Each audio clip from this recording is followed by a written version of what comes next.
In this video, I just wanted to share just a short intro of how I tend to do like little ceremonies and stuff when I'm out in the nature. People tend to think of them as like elaborate rituals and things like that, and that is the half of it.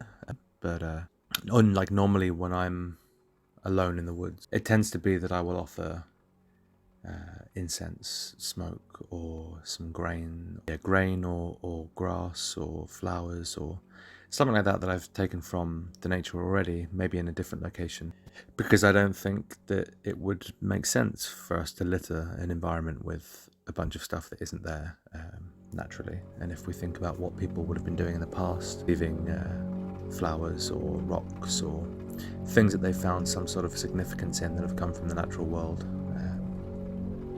And so that tends to be the way that I do it, because it makes much more sense to me to do it like this. So when I set up, I usually will light a small charcoal disc to burn incense on, or any herbs and anything around me that I've decided that I'll give as an offering. I also tend to use water. I sometimes will use mead instead of that if I have any, or some sort of alcohol, maybe wine. I tend to go with my rabbit's foot. This is just something that I hold in ceremony often.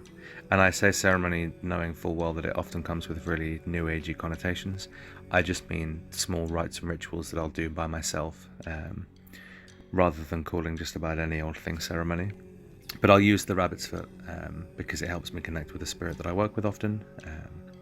And it's a spirit that is pretty useful and has been pretty helpful when communicating with landvættir and the landvættir and the spirits of the place that I'm in.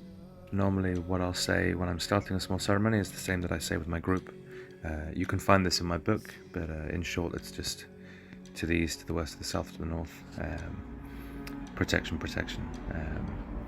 but in Icelandic. I find that it doesn't really tend to matter what language you're speaking in when you're just honouring land spirits, because it seems as if they all understand whatever language they're being spoken to anyway.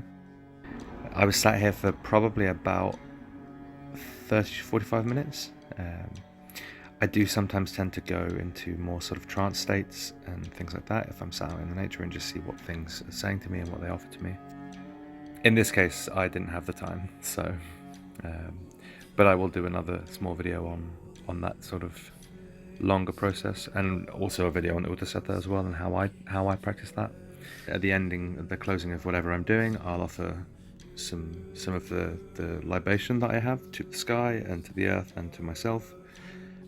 Often I'll offer it up. The word heill is the word that we use, like hail, in lots of Icelandic tradition stuff. And so that's just me saying thank you to the spirits. And then I pack up. I leave a place as untouched as it was before. If I'm burning anything, I make sure that I've completely extinguished all of it. And then I tend to sprinkle around some grain and offer it around in the area that I was, in the hope that birds will pick it up. So if you want to learn any more about any of the things that I do, then I do share a lot more on Patreon. I find it's sort of a better exchange of my time and energy than Instagram tends to be. So you'll find a lot more on Patreon than you will on my Instagram. And thank you for watching my video, and feel free to like and subscribe.